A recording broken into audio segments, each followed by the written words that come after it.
It was February 15, 1985, in Phoenix, Arizona, when I was born. My mother gave me the name of Sabrina after the movie featuring Audrey Hepburn and Humphrey Bogart.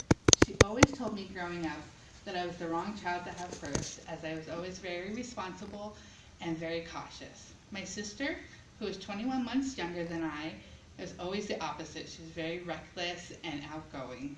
My brother, who is 4 years younger than me, is the only boy and the baby of the family, so as you can imagine, he was full of energy growing up. Of the three of us, I was the only one to attend Catholic grade school. I liked going to private school because I went to school with roughly the same 30 kids for 9 years. Growing up, I was very shy and introverted and found it much easier to keep to myself than to reach out and speak with others. It wasn't until I went to high school that I felt like I really fit in. I had a learning disability growing up, which affected my ability to read, write, and learn grammar, and in high school I learned to overcome that through my found love of reading novels. I also learned that I excelled at math during my freshman year of high school.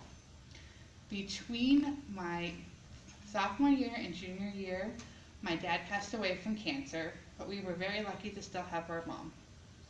During my junior year of high school, I started taking classes at the community college to earn credits towards my associate's degree.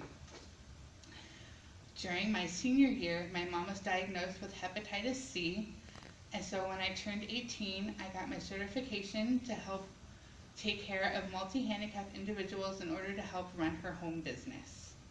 I graduated from high school in 2003, and at that point I took a year off of school in order to help care for the household, my ill mom, and to run her home business. In February of 2004, my mom had a liver transplant, and we were all hopeful that her health would improve. In March of that same year, I met my husband at his work, which was about a mile from the hospital where my mother was at. Going out of my comfort zone that day, I gave him my number in hopes of hearing from him again. Well, he waited about 2 weeks, but he did finally call, and it was definitely worth the wait. We officially started dating in May and were married 4 years later in June of '08. In August of 2004, I started full-time at the community college, majoring in accounting.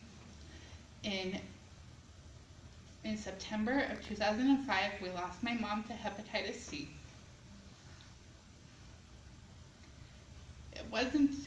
I kept up with her home business until I graduated from college with my associate's degree. In September of 2006, I started my first real job at First Credit Union.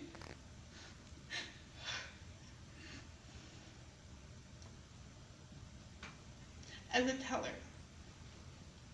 When I graduated from community college in 2006 in December, I went straight to ASU with an accounting major. After about a year of being a teller, I moved to the corporate office to work in their accounting department.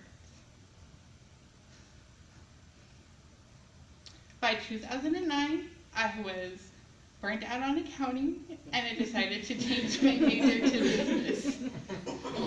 And I graduated in 2010 from ASU with a BA in business. In 2013, I left the credit union and went to work for a less stressful job at a family-run pool company called Poolman in their accounts receivable department. In 2013, my husband and I started the long process of fertility treatment in order to conceive our first child. After about a year, we conceived her and she was born in December. In October of 2015, I left the pool company and I came and worked for US Foods in the contract coordinator department as a local pricing coordinator. I've been with US Foods for just over a year now, and I can honestly say I absolutely love my job. My baby girl just turned 2, and I've been married for about 8.5 years now. Although, I have to say that my day job is much easier than going home. Thank you.